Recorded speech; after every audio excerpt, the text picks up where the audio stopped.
Hello, I am Louis Carlish and welcome to the Voice of Youth podcast. Today we have Suzanne Midford. Suzanne, how are you? I'm very well, thanks. Why don't you tell us a bit about yourself and what you do? I'm a clinical psychologist and I also am the principal of a large clinical practice in Perth, clinical psychology practice, and I've been working with helping people with mental health and disability and other issues for a very long time, and one of my areas of speciality is working with children and young people, as well as working with adults. And the practice has quite a broad scope, so we get to see a lot of people with different kinds of problems, and we've struggled through COVID-19 like everybody else recently, so it's been a very challenging and interesting time. It's fair to say, obviously, that mental health is a very prominent topic throughout, maybe not just the youth, but through everyone. It is. So we thank you for coming on and taking time out of your day to talk about this. You're doing a lot of people a lot of good. And thank you for that. So we'll get into the crux. Mental health within young people. It's very, very prominent. It's, we're very vulnerable. Why don't you discuss to us how that is? Mental health affects everyone, and it's particularly hard for young people, in part because the people that they turn to, their parents, are actually quite ignorant about mental health as well. While we've known about mental health for a very long time, it's only in the last 10 years that we've recognised that people who have mental health issues are not weird and peculiar. They're just ordinary folk who are having problems, just like we have problems with, we might have an ache in our leg, or we might have a cold, or those sorts of physical things are accepted, but mental health things haven't been. And I think one of the problems for young people is that they can't turn as easily to a lot of the adults around them, and the young adults that they're with, because there's just not that level of knowledge. There's a lot more acceptance of it now, which is fantastic. It's one of the greatest things that's happened in human understanding, because we need to be more empathic and understanding that everyone has mental health problems from time to time. All of us. I have them, you have them, Definitely. Everyone. We walk out in the street and everyone has them. And it's how you manage them and what you do about it when it happens, and what support you can get. That's the most important. And I remember 20 years ago, one of the counsellors I worked with at the time would regularly tell some of her younger people that she was seeing, teenagers, that they just needed to pull their socks up and get on with it. Well, that's such not a common expression, like toughen up, princess. And it's disrespectful. It doesn't acknowledge that people have unique issues, and it doesn't acknowledge that it's actually normal for you to feel sad or worried or scared, or to react to things, or not to know what to do, or to feel hopeless or overwhelmed. And those are feelings we all have. And when they're not in too great quantities, most of us can cope. But sometimes they're in huge quantities. And they have been for a lot of people very recently. Because of COVID, people have got very frightened. Yeah. But that's been the case for a long time. And I guess as somebody who works as a professional and in the mental health area, what worries us the most is that there's such a high rate of suicide and attempts at suicide by young people. Yeah. That's just tragic, because they're in the bloom of their life, and they shouldn't be doing that. They need to realise, or to be given some assistance and help to show that there is a solution to this. It's not as hopeless as it looks. It's not just toughening up. You mentioned about parents and, let's just say, an older generation for that. Yes. Would you say that maybe it's a reflection of times, maybe, that back then, when they were maybe growing up, around them it was that attitude of, toughen up, get over it. That reflection, do you think, maybe is a factor to why some young people can't look up to the older generation? They can't. Yes, they find it hard to connect. They're given the message that there's something wrong with them if they're not able to cope with something, and that's because that generation, those people, that's what happened to them. You know, if you cry, I mean, I was allowed to cry as a girl. I was in a family where there were just girls, but my dad had the view that boys didn't cry. Boys don't cry, and boys do cry. They absolutely, do cry. Crying's great. There's nothing like a good you should cry. Yeah. There are times when you don't cry, and there are women and men who do that. But yes, crying is a really good outlet, and sometimes you need to withdraw to do that, and sometimes you can share that with someone. But it's not shameful. It's not something for us to hide away from. And to be a grown up or a man or a woman doesn't demand that you know how to do everything and that you're competent in everything. I mean, I've been living for quite a few years now, and I don't know how to do everything. Not that long. and I remember. I guess one of the other things is that a lot of young people have the sense that they're indestructible, and that's great. I mean, it's a really great thing to believe that you're indestructible. Yes, confidence is good, but we're not indestructible. But you do need to understand that that having that confidence is actually quite good, but not being overconfident. So not blaming yourself. If I can't do this, then there's something terribly wrong with me. That's the problem. Yeah, with at such a young age, because we find that more and more it does happen to the younger ages, and it's not just getting to teenage, but there's obviously you've probably had experience all younger ages. Do you think addressing those problems earlier will help for maybe later in life developing a quicker understanding of? I think one of the things that we, as clinical psychologists, one of the things that we do the most and is often very important is teaching people how to regulate their feelings, and even how to understand and interpret their feelings, because a lot of people don't.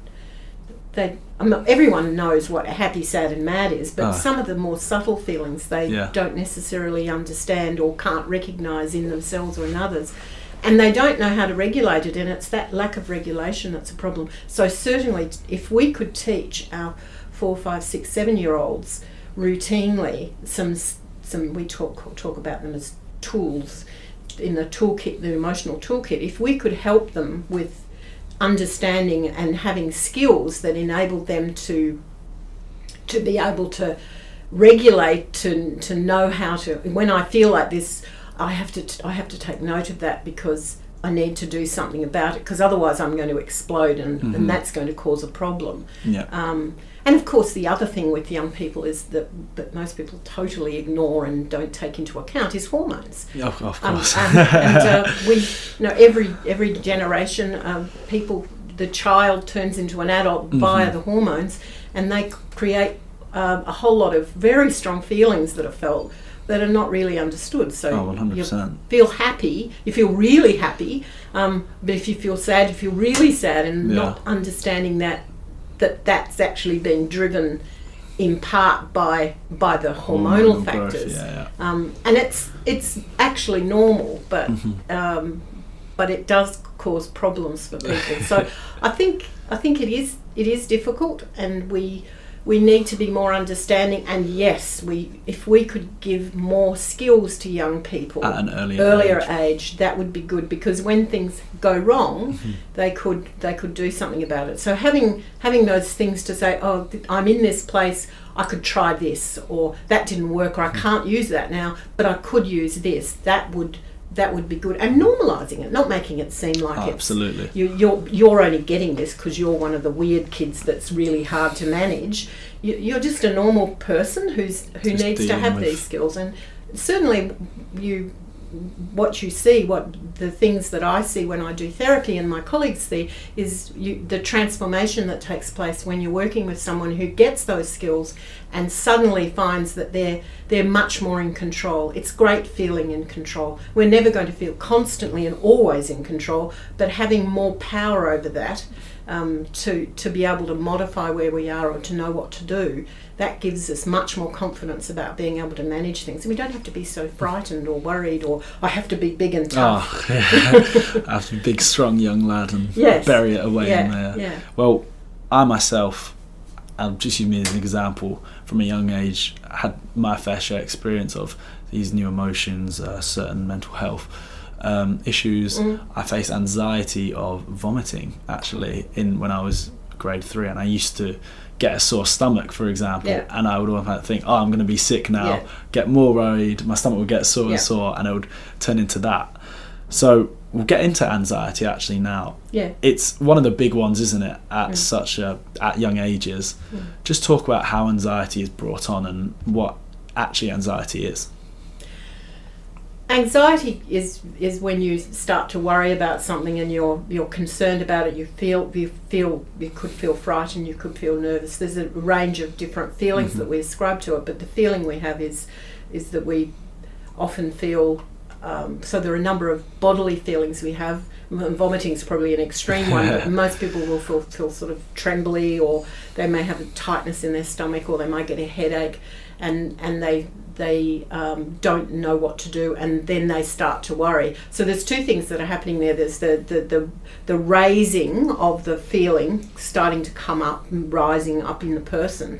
But the other thing that's happening often, and what probably was happening to you with the vomiting, is ruminating about it. So you think, I'm going to do it, and what you're actually doing when you do that is you're actually practicing worrying about it. So you actually make it more likely that it will happen, and so it's almost, it feels a bit paradoxical, but you actually have to teach the person to get in there before, so that you don't have that. I'm not going to vomit because I now can control that. I know. Or So working with people with anxiety is so somebody, say, who's afraid to go to the dentist because the dentist has hurt them, or they think the dentist might hurt them, getting them to know that if I go to the dentist, I'm frightened when I'm walking in the door, I'm really worried about it, but if I get too worried, then I don't have to go in.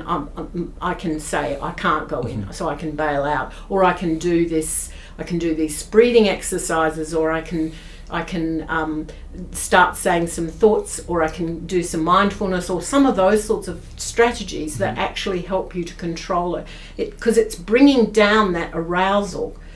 Because what happens to us, I think one of the really important things to understand about anxiety is that we have the feelings rise, and because we're organic, we're not machines, we reach a point where it tips over, and when it tips over, it's not good. No, it's not. But what we have is we have an emotional side, an emotional part of our brain, and a logical part of our brain. When we get emotionally aroused too much, what happens is the logical part of the brain goes to sleep, like a computer does. And to get that logical brain back again, we actually have to bring our anxiety or the aroused feeling down a bit. And once you've done that, and you don't have to go right to the bottom, you just have to come down a bit, then you get back the logical brain. So once people understand that and can actually start judging, I'm getting a bit close to that tip over point, I need to do something here, or something's happened to me and I just have to deal with it because that's the only way I'm going to get back to normality again. But when you understand that, you're now saying, I'm not weird, this is a normal process, I just need to understand it, and I need to have some skills that help me to do this. Does that make sense? Absolutely. And you can really understand now that there's so many places for that to occur with young people. Big ones, school, social events, growing up, and not just social events, but that social culture of being popular, being recognised, the fear of missing out. Just how common have you seen, let's say the teenage, early adult years, that social factors have brought on They're an anxiety? enormous problem for people going to school, being bullied or worried that you're going to be bullied, being frightened of that. So the social thing, that sense of I'm not up to the same level as this other person, or I'm not in the right group, or that's a complete myth. And so recognising and working out strategies that help you to manage that, and some of the strategies that that adults use, like alcohol, is actually not very helpful at all, because it actually takes away our inhibitions, and that makes us do things that might make us more confident, but it doesn't necessarily help us to behave more appropriately. But that's what people tend to do, because nobody's been taught how to do these things, or not nobody, but not enough people. So we when I talk about teaching, I'm not talking about sitting in a classroom and having a teacher talk at you. No. I'm talking about learning these things as part of it. And some parents are very good at teaching these things, and some people go online and learn these things themselves. But often people need some extra help, and it's not shameful to need that. No, definitely. It's never shameful to have any of this. Like you said at the start, it's all very normal, and we've all explained that. As a young person, you are much more vulnerable, maybe because of that lack of understanding. And there's a range of different issues that can be brought up through, a young person's life, or short life, till that point of adulthood. Not just anxiety, but we see depression as well. Yeah. I've seen many forms of reactant depression to particular events, other depression brought on by not achieving certain things. Just how common is that in a young person environment? It's very common. I mean, all of the research shows that in people's lives that an astronomical number of people experience a bout of depression. So not just sadness or it is more than sadness. It's much more than that for people. And depression is a major issue for young people. And when there's hormones involved in that too, and drug and alcohol, then you can quite often get a really tortured and terrible combination of things happening. And I'm not being people can do what they want, but they need to be safe and for themselves, and they need to feel in control. And I guess when you're doing some of these things that make you feel unsafe, or that you think will make you safe that actually don't, then you can get into great problems. But the bottom line is the number of young people who actually attempt or actually succeed, if that's the correct word, in terms of killing themselves or self-harm. There's so much self-harm. Yeah.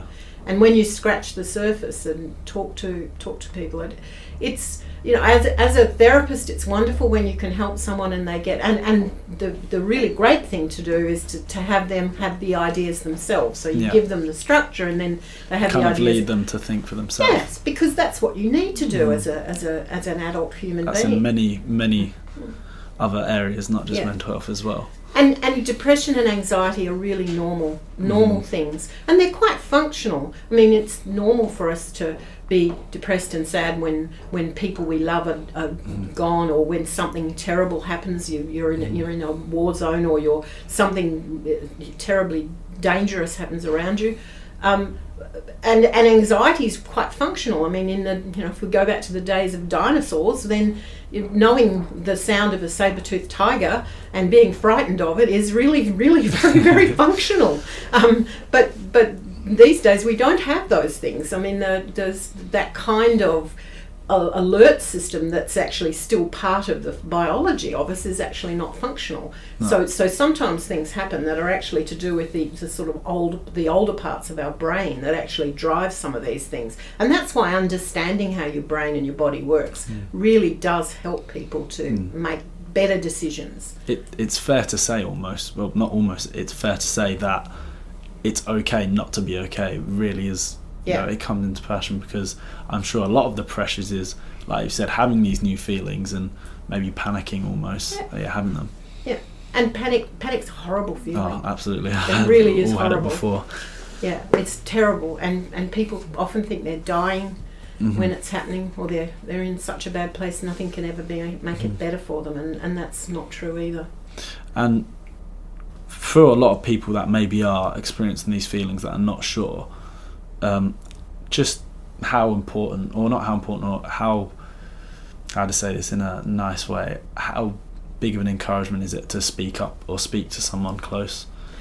I think if they can speak to their friends or their family, to find, usually people can find one person in their network, and not everyone can. I mean, one of the other things that's a lot there exists a lot of is trauma, and that occurs within families, it occurs within communities, it occurs in different places. So we need to acknowledge that. But if you can, talking to the people around you who care about you is important. Finding people, friends that talk to you, and so making those connections. But sometimes you don't want to talk about that. You're worried about something. Somebody might be having some issues with gender or something, and not want to talk to their colleagues or their family. They want to talk to someone else. Of course. So if that's the case, then going online is great, but there are dangers with going online too. Social media as well is a big one. But it does have a lot of positives in it. So going and trying to find someone there.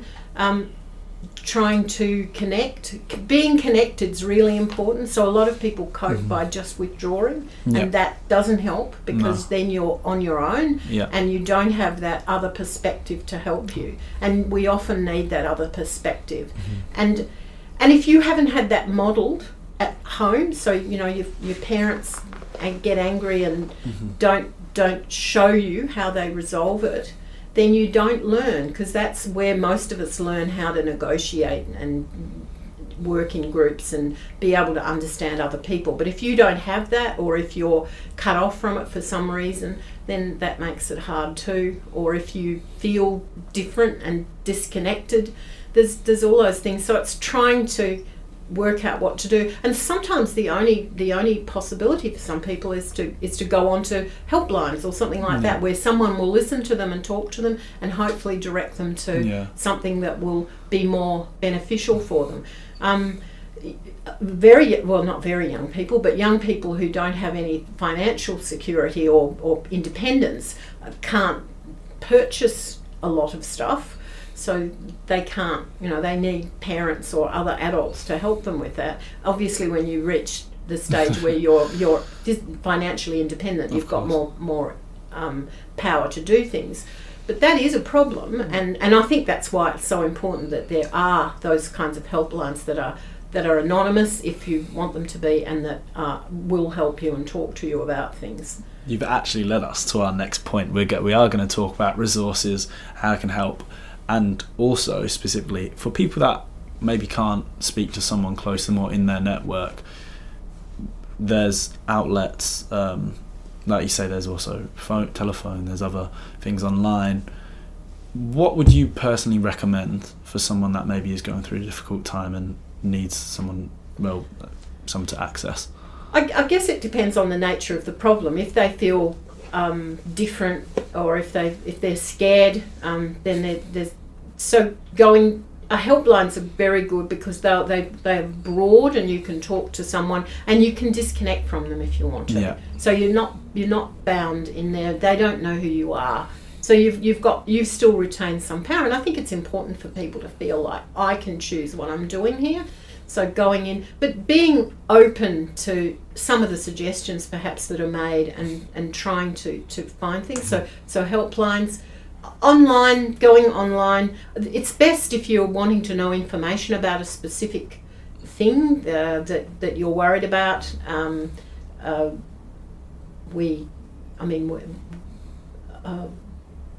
Why do I feel like this?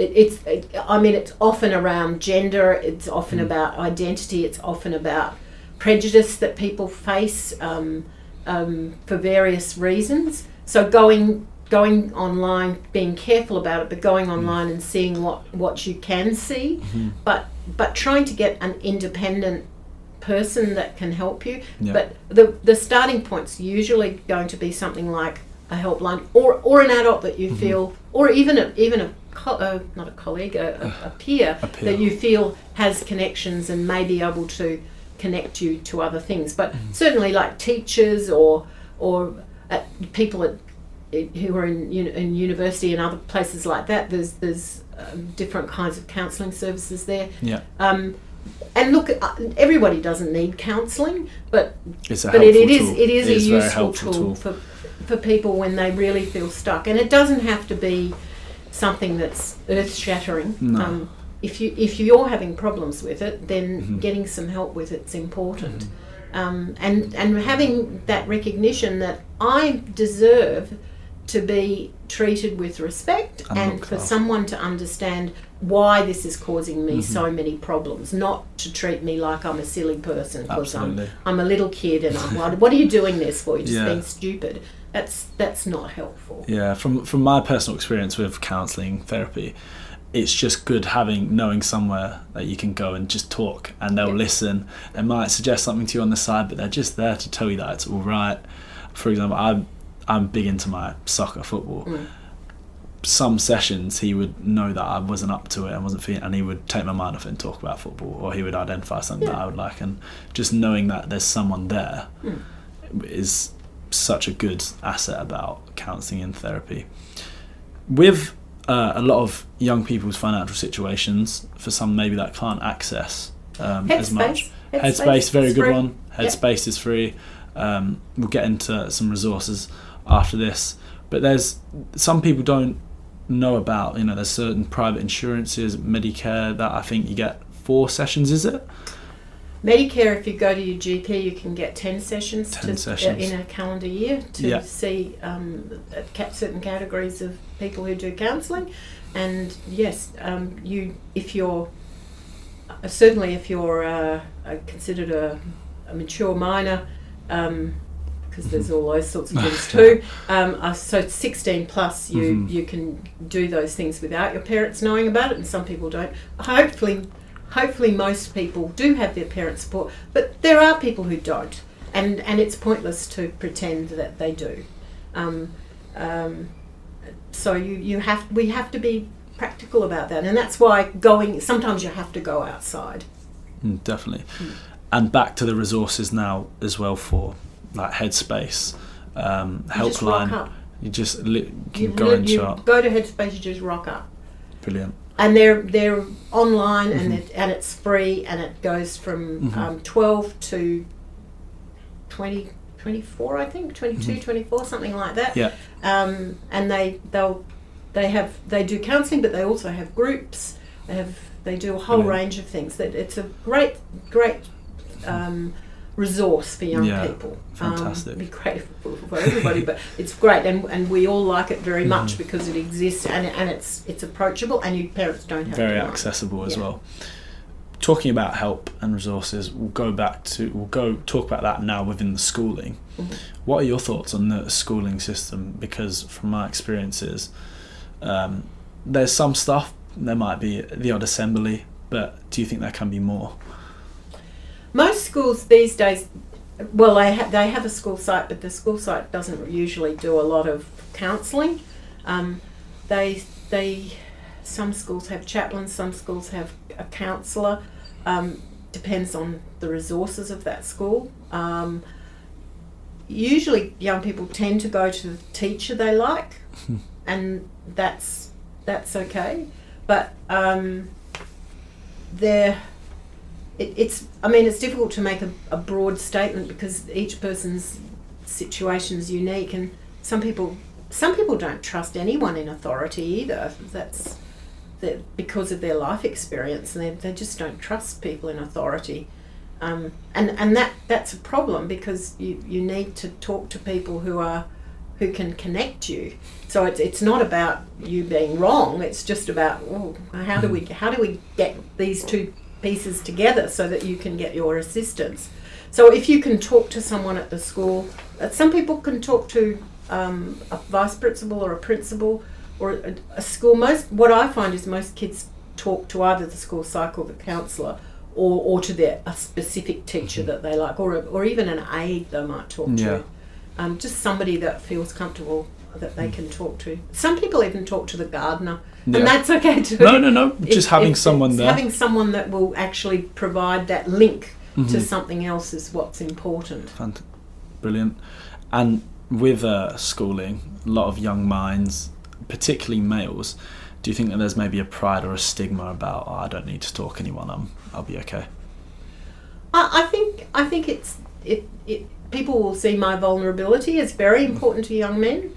No one admits it's not something that's good. Whereas girls have their problems, but they tend to be much more open about vulnerability and supportive. They can also be very cruel to each other as girls. Anyone can be cruel. Yes, but yeah, cruelty happens in all sorts of social situations. But it's trying to find someone that you can connect with. Sometimes it's a friend's parent, mother or father that you can talk to. So it's really trying to find someone that you do feel okay about. It might be your sports coach or something like that. Just trying to. But if you've got no one, then going to the helplines or going to Headspace is a really good place to start, because they will try to connect you with the community. Just on that as well, that of not having someone to help, maybe you're in that deep hole as it is. We at Voice of You podcast always, relay the message that, you always have someone there, always not need to speak up, but you can always speak up and talk about how important it is relaying that message, that if you are in that place where you can't get out, that there is always a way. I think it's unbelievably important, because that's when people feel hopeless and do things to hurt themselves, and that's not helpful. Don't want that. And we don't want to have. I mean, the youth have such potential. There's so many wonderful things that they can do and that they have ahead of them, and to see it snuffed out is just really tragic. And trying to help them. And I think there is much more recognition of that now. People really do try a whole lot harder to try. And look, I do a lot of work in schools, and I see some schools who are trying really hard. They have people in there really trying to work through things and help people. And the TAFE and universities are a lot better these days. And once you're an adult, you're treated as an adult. You're not treated as a child anymore. And your parents don't like it. And I mean, I'm a parent. There are times when I didn't like it either. But you have to accept it, that the young person that you have is now an adult, and they have the right to make their own decisions about things. It's nice. Hope you're listening to this, Mum. No, I'm joking. But it's good if they can talk about it, but they have to make their own decisions. And look, we all make mistakes. And they will make mistakes. I've made mistakes. I'm sure you have. Many. And so it's about minimising mistakes, really, and trying to help people to connect. But I guess having the sense that nothing that you think about or that you want or that is worrying you is too trivial to be ignored, and you should try to do something to go outside the N of one. On your own you're very restricted in what you can do. And it is normal for these feelings, so do not be afraid to take that out.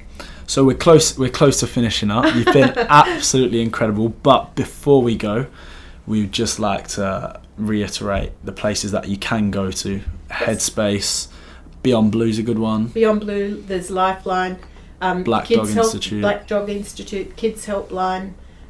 So pick the one, and look, ring one up. If you don't like it, then just hang up. You don't have to be even polite if you don't want to be. It's nicer to be polite. If you feel like said something you don't like, then that's okay. And try another one and see what you can do. But connecting, getting that extra perspective, having someone who'll listen to you. I think one of the most powerful things, and you alluded to it before about therapy, is that you can talk to someone and all the things you say in that therapy session remain in that therapy session. They don't go outside of it. So you can say whatever you need to say, and sometimes saying things helps you to... Speaking out the problem. Yeah. So that is an option, but it's not by any means the only thing. Most people negotiate things by getting some help for different things at different times. And but I mean, if I could have my way, if they gave me lots of money, I would put a lot of money into putting resources into teaching our children earlier on a whole lot of things about managing emotions, managing feelings, managing social situations. Help a problem at the source. Yes. And be better in the future. Yes, because then they'd be better prepared for it, and they'd have an idea of what to do, and hopefully they'd have some more connections and understanding. So because the person next to you probably feels just the same. I mean, what's staggering is when I've run groups for different things and people come into the room and there's maybe 8, 9 people there, and they recognise someone and they look at the person and say, "Oh, I didn't think you'd have this problem." Oh. You know, like I've got that before. It's loud, obnoxious, and then when you find out, it can happen to anyone, can't it? And it's just because we don't talk about it. We're very private about it. But it is normal. Yeah, it is normal. Absolutely. So for the people there that are struggling or that are in certain spaces, keep going, keep fighting. There are people there for you, like this wonderful Suzanne here. There are places that you can go to, keep fighting, and eventually, I'm sure, be able to manage it. Suzanne, you've been fantastic. Thank you so much for coming on and talking to us. It's my pleasure. What you've done is wonderful, not just for us, but for the community and the youth itself. So we thank you here so much and cannot wait to hear from you soon. Okay. Thank you very much. Guys, this has been the Voice of Youth podcast. Thank you so much for listening. Please look in the description. We have Suzanne, your links to websites. We'll also have all the Beyond Blue, Black Dog Institute, all places that you can help. But yeah, thank you guys so much for listening, and we will see you soon. Bye-bye. This Voice of Youth podcast was recorded on the 7th of August. Guys, please, if you enjoyed the podcast, go check out our socials. We'll be on Instagram and Twitter at Voice of Youth Pod, and on Facebook at the Voice of Youth Podcast. All streaming sites will be Spotify, Apple Podcasts, YouTube, and your other favourite platforms. Guys, we hope you enjoyed, and we can't wait to hear from you soon.